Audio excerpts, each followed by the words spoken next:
সে আমাকে অকথ্য ভাষায় প্রথমে গালিগালাজ করে, তুই দাঁতাল, তোর দাঁত থাকবে না। এরপরে আরো অনেক চবর্গীয় গালি ইউজ করে। এই ছাত্র দলের আদু ভাই, এই সন্ত্রাসী, কিভাবে এখনো ফার্স্ট ইয়ারের ছাত্র থাকে? এরকম 36 জন মুরব্বী চাচাকে ঢাকা বিশ্ববিদ্যালয় বিশেষ বিবেচনায় সিট দিয়েছে, অবৈধভাবে সিট দিয়েছে, অবৈধভাবে। একটা ছেলে যার নাম ঝলক মিয়া, তার বয়স আল্লাহর রহমতে 50-এর কাছাকাছি হবে এবং কোন প্রভোস্টের থেকে বয়সে সিনিয়র হবে। তার এবারে নিউজ আছে 2008 সালে তেহেরি ফাও খেতে যে মারামারি করছে, মারামারি করে বহিষ্কার হয়েছে। ক্যান্টিনে ফাও খেতে যে বহিষ্কার হয়েছে, সেও নাকি ফেস্টিভ্যালে জামানা নির্যাতনের শিকার। ছাত্র দলের যিনি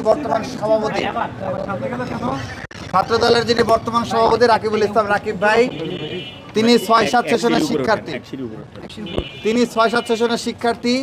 তিনি ইতিমধ্যেই অনার্স শেষ করে ঢাকা বিশ্ববিদ্যালয় ছেড়ে চলে গিয়েছেন। আপনারা জানেন ঢাকা বিশ্ববিদ্যালয়ের সাধারণ সম্পাদক, ছাত্র দলের কেন্দ্রীয় সাধারণ সম্পাদক নাসিরউদ্দিন নাসির, সে 6-7 সেশনের শিক্ষার্থী। সে ইতিমধ্যেই তার পড়াশোনা শেষ করে চলে গিয়েছে। তাহলে ছাত্র দলের সভাপতি সেক্রেটারির থেকে আর কোনো এর থেকে বড় কেউ ফেসিবাদী যাবে না, নির্যাতিত আর কেউ থাকতে পারে? আমরা মনে করি যে এর থেকে বড় কেউ ফেসিবাদী নির্যাতনের শিকার থাকতে পারে না। সব থেকে বড় যদি নির্যাতনের শিকার হয়, সেটা হবে ছাত্র দলের সভাপতি সেক্রেটারি। তারাই সুন্দরভাবে হোক, একটু হেনস্থার মাধ্যমে হোক বা ব্যাঘাতের মাধ্যমে হোক, হলেও তারা কিন্তু ইতিমধ্যেই তাদের পড়াশোনা শেষ করে তারা কিন্তু ক্যাম্পাস ছেড়ে চলে গিয়েছেন। তার মানে কি? তার মানে এখন যাদেরকে বিশেষ বিবেচনায় সিট দেওয়ার সুযোগ দিয়েছে, তাদেরকেও তারাও চাইলে তাদের অনার্সটা শেষ করতে পারতো যথাসময়ে। এখন একটা ছেলে যে 5-6 সেশনে ভর্তি হয়েছে, সেই সময় তো বিএনপি ক্ষমতায় ছিল, তাহলে সেই লোক এখন ফার্স্ট ইয়ারে কীভাবে হয়? 6-7 সেশনে যে ছেলেটা ভর্তি হয়েছে, সে তো বিএনপি ক্ষমতার সময় ভর্তি হয়েছে, সেই ছাত্রদল নেতা তো বিএনপি ক্ষমতার সময় ভর্তি হয়েছে, তাইলে সে এখন কীভাবে ফার্স্ট ইয়ারে থাকে? আপনার যার কথা বলছি, যে আমাকে আমার দিকে মারতে তেড়ে এসেছে এবং আমাকে হুমকি দিয়েছে মারধরের, মেরে ফেলার, সেই ছাত্রদল সন্ত্রাসী আলাউদ্দিন, সে 6-7 সেশনের শিক্ষার্থী। সে যখন ভর্তি হয়েছে তখন বিএনপি গভর্নমেন্ট ক্ষমতায় ছিল এবং পরবর্তীতে 2 বছর ইন্টারিম গভর্নমেন্ট ক্ষমতায় ছিল। তাহলে তার অন্ততপক্ষে থার্ড ইয়ারে পড়ার কথা ছিল। যদি এমন হয় যে আওয়ামী লীগ ক্ষমতা আসার পর তাকে হল থেকে বের করে দিয়েছে বা তাকে পড়াশোনা করতে দেয় নাই, তাহলে তো তার এখন থার্ড ইয়ারে থাকার কথা ছিল। তাহলে এই ছেলে, এই ছাত্রদলের আদু ভাই, এই সন্ত্রাসী, কিভাবে এখনো ফার্স্ট ইয়ারের ছাত্র থাকে? এটা আমাদের কাছে প্রশ্নবোধক।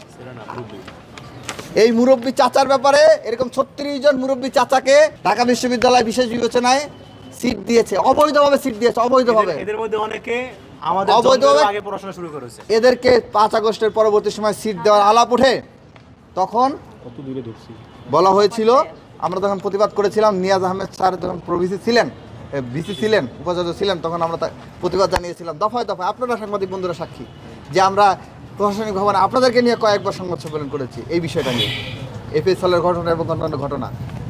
তখন তারা, নিয়াজ স্যার আমাদেরকে জানিয়েছিলেন যে তাদেরকে এখন সিট দেওয়া হবে না, যেহেতু এটা নিয়ে অভিযোগ আসছে। তারা একাডেমিক কার্যক্রম যদি চালাতে না পারে, তারা একাডেমিক কার্যক্রম চালিয়ে নিয়ে যাবে। কিন্তু যে আমাদের যে নীতিমালা রয়েছে, যে নিয়মিত শিক্ষার্থীদের সাথে অনার্স মাস্টার শেষ না করলে অনিয়মিত কোনো শিক্ষার্থী ঢাকা বিশ্ববিদ্যালয়ে হলে থাকতে পারে না, নিয়ম নীতি অনুযায়ী, বিধিমালা অনুযায়ী। যদি নিয়মিত ব্যাচের সাথে মাস্টার শেষ না করে, অনার্স শেষ না করে, তাহলে সে হলে থাকতে পারবে না, রিয়াড নিলে হলে থাকতে পারবে না। এটাই বিশ্ববিদ্যালয়ের বিধি, বিশ্ববিদ্যালয়ের সিট প্রদানের নীতিমালা। তাহলে তাদেরকে কীভাবে সিট দেওয়া হয়? আমরা তখন প্রতিবাদ জানিয়েছিলাম যে 36 জনকে কিসের ভিত্তিতে আপনারা সিট দিয়েছেন। প্রভোস্ট স্ট্যান্ডিং কমিটির সভাপতি আব্দুল্লাহ মামুন, তিনি এবং আরও বেশ কিছু বিএনপি ঘেঁষা যারা হল প্রভোস্ট রয়েছেন, তারা দলকে চাপলুসি করতে যেয়ে, এই চামচামি করতে যেয়ে এদেরকে সিট দিয়েছে। তখন আমরা অভিযোগ জানাইলে যে এদেরকে সাথে সিট দেওয়া না হয়, তখন সিট দেওয়া হয় নাই। সিট দেওয়ার আলাপ মাত্র উঠেছে যে তাদেরকে সিট দেওয়া হবে। তখন আমরা অভিযোগ জানাইলে বিশ্ববিদ্যালয় প্রশাসন বলেছিল যে একটা তদন্ত কমিটি গঠন করা হবে এবং সেই কমিটি গঠন করে সেই কমিটি সিদ্ধান্ত নেবে যে এদেরকে সিট দেওয়া যাবে কি যাবে না। সেই কমিটির গঠন হওয়ার পরে, সেই কমিটির সিদ্ধান্ত দেওয়ার আগে, সেই কমিটির কোনো মিটিং বসার আগেই এই হল প্রভোস্টরা এই 36 জনকে সিট দিয়েছে। আপনারা দেখেছেন গত পরশুদিন আমরা ভিসি স্যারের অফিসে গিয়েছিলাম, সেখানে যিনি সিট দিয়েছিলেন প্রভোস্ট স্ট্যান্ডিং কমিটির সভাপতি আব্দুল্লাহ মামুন স্যার, তিনি উপস্থিত ছিলেন এখানে। তাকে আমরা জিজ্ঞেস করেছিলাম যে কোন নীতিমালার ভিত্তিতে সিটটা দিয়েছেন।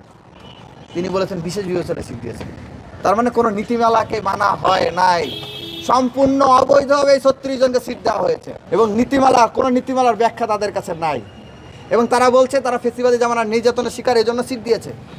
তাহলে ফেসিবাদী জামানা যদি নির্যাতন হয়ে থাকে, শুভঙ্করের ফাঁকিটা দেখেন, যেই ছেলেরা 5-6 সেশনে ভর্তি হয়েছে সে তো তখন বিএনপি সরকারের সময় ভর্তি হয়েছিল, তাহলে সে এখন যে 6-7 সেশনে ভর্তি হয়েছে সে তো বিএনপি সরকারের আমলে ভর্তি হয়েছে।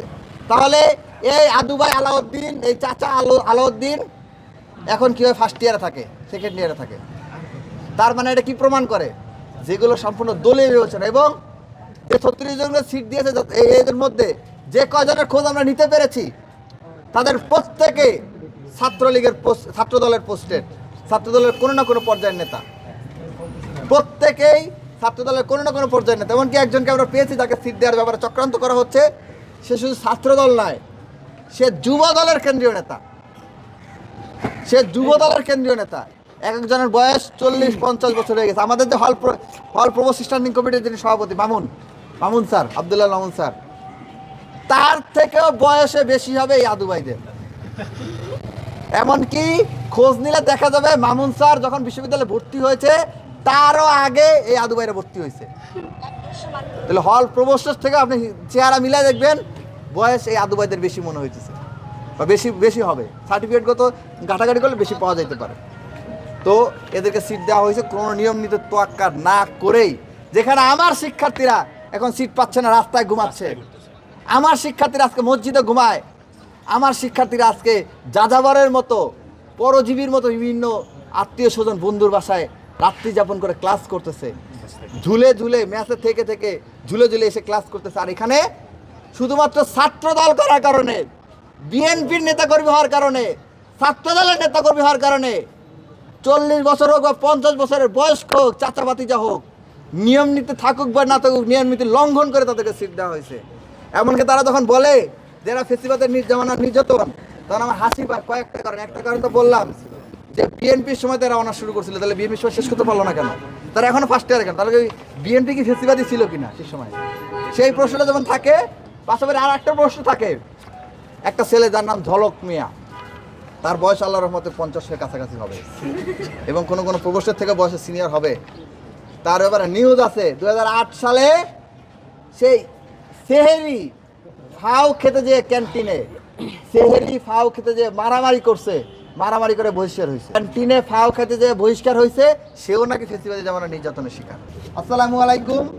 আজ বেলা 1:25 থেকে 35 এইরকম সময়টা হবে। এরকম কলা ভবনের যে পিছনের গেটটা রয়েছে ছাউনি, সে ছাউনির নিচে যে সিঁড়ি, নিচে এরকম যে সিঁড়ি, এই সিঁড়ির কাছাকাছি জায়গায় আমি হেঁটে আমার ক্লাস ছিল 1:30-এ ডিপার্টমেন্টে, আমি ক্লাসে যাচ্ছিলাম। আমার সাথে আমার ঢাকা বিশ্ববিদ্যালয়ের বন্ধু রিয়াদ জুবা, সে আমার সাথে ছিল।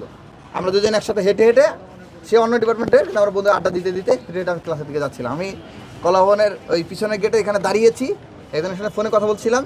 এ সময়ে ছাত্র দলের এই সন্ত্রাসী এবং চাচা, যার বয়স ঢাকা বিশ্ববিদ্যালয়ের কোনো শিক্ষার্থীর পিতার সমপরিমাণ হবে বা তার থেকেও বেশি হবে, সেই আদু ভাই একজন দুজনকে সাথে নিয়ে আমার পথ রোধ করে দাঁড়ালে আমি জিজ্ঞেস করি যে কী হয়েছে ভাই, আপনি কে? আমি তো আপনাকে চিনতে পারছি না। তো সে আমাকে প্রথমেই বলে তুই আমার চিনতে পারতেছিস না। প্রথমে অকথ্য ভাষায় গালিগালাজ করে, তুই দাতাল, চবর্গীয় যত গালিগালাজ আছে সেই গালিগুলাজ সে করে। শুরুতে সে আমাকে চার্জ করে যে আমাকে তো সিট দিয়েছে বিশ্ববিদ্যালয় প্রশাসন, আমি কেন তার বিরুদ্ধে পোস্ট দিলাম। তখন আমি তাকে খুব সুন্দরভাবে বুঝাই বললাম যে দেখুন, আপনার সাথে আমাদের এটা নিয়ে কোনো ডিবেট নেই। আপনি বিশ্ববিদ্যালয়ের শিক্ষার্থী, আমি বিশ্ববিদ্যালয়ের শিক্ষার্থী, হোক না আপনি আমার চাচার বয়সী, সমস্যা নেই, বা আমার পিতার বয়স, আপনি শিক্ষার্থী, আমার শিক্ষার্থী, কিন্তু আপনাকে নিয়ে যে পরিচিত সেই পোস্টে তাকে নিয়ে আমি কোনো ক্রাইম হয় এই ধরনের কোনো কথা বলিনি। হয়তো আদু ভাই বলছি বা তাকে ভদ্রলোক বলছি, যেটা বাস্তবতা। কারণ রাকিব ভাই তার ব্যাচমেট বা তার সিনিয়র বা এক ব্যাচ সিনিয়র, বা নাসির ভাই তার ব্যাচমেট, সে অলরেডি পাস করে বেরোয় গেছে। আর এই আদু ভাই, এই চাচা এখন ফার্স্ট ইয়ারে। তো আমি তো বলছি যে আপনাকে কোনো অপরাধমূলক মিথ্যা তথ্য কোনো কিছু আমি বলি নেই, আপনাকে ভদ্রলোক বলেই সম্বোধন করছে। আমার পোস্টে ভদ্রলোক বলাই আছে, এই ভদ্রলোক। আপনাকে বিশেষ বিবেচনায় সিট দিয়েছে বিশ্ববিদ্যালয় প্রশাসন, এটি নিয়ম নীতির বাইরে, নীতিমালায় নাই। আমি বিশ্ববিদ্যালয় প্রশাসনকে বারবার জিজ্ঞাসা করেছি যে তাকে কিসের ভিত্তিতে সিট দেওয়া হলো, বারবার জিজ্ঞেস করেছি, আপনারা সাক্ষী। যে নিয়ে আসার সময় আমরা কয়েকবার এফএসএলের ভিপি সহ আমরা কয়েকবার গেছি 36 জনের কিসের ভিত্তিতে সিট দেওয়া হচ্ছে। তারা জানিয়েছে যে এটি নিয়ম নীতির মধ্যে নয়, বরং বিশেষ বিবেচনায় সিট দেওয়া হয়েছে, যেটা আপনারা গত পরশু দিনও প্রভোস্ট স্ট্যান্ডিং কমিটির মানে আদুবাইদের থেকেও বয়স হয়তো জুনিয়র হবে, যে আমাদের সলিমুল্লাহ হলের যিনি প্রভোস্ট মামুন স্যার, তিনিও বলেছেন যে তাদেরকে বিশেষ বিবেচনায় সিট দেওয়া হয়েছে। আচ্ছা, এই বিশেষ বিবেচনায় 36 জনকে সিট দেওয়া হয়েছে, যাদের প্রত্যেকের পরিচয় আমরা যাদের পরিচয় যত ধরনের পরিচয় আমরা আইডেন্টিফাই করতে পেরেছি, তারা ছাত্রদলের বড় বড় নেতা। ওই যে বললাম না ক্যান্টিনে ফাও খাইতে যে বসে রয়েছে, সে ছাত্রদলের কেন্দ্রীয় সভাপতি। আচ্ছা, তার মানে এটি কোনো বিশেষ বিবেচনা নয়, এর বরঞ্চ বিশেষ রাজনৈতিক বিবেচনা এবং অবৈধ বিবেচনা। যেহেতু এর কোনো নীতিমালা নাই, সুতরাং এই সিট দেওয়া হয়েছে কিসের ভিত্তিতে? অবৈধভাবে। সুতরাং এবং সাধারণ শিক্ষার্থীরা যেখানে বৈধভাবে সিট পাচ্ছে না, যারা নিয়মিত শিক্ষার্থী, তাদের প্রয়োজনীয়তা আছে, তারা যেখানে বৈধভাবে সিট পাচ্ছে না, সেখানে অবৈধভাবে আপনাদেরকে সিট দেওয়া হয়েছে। আমরা এটার প্রতিবাদ জানাচ্ছি। তাকে আমি এইভাবে সুন্দরভাবে বুঝাই বলছি। সে আমাকে অকথ্য ভাষায় প্রথমে গালিগালাজ করে, তুই দাঁতাল, তোর দাঁত থাকবে না, এরপরে আরও অনেক চবর্গীয় গালি ইউজ করে। দেশে দেশে সবার সাথে দ্য নিউজ।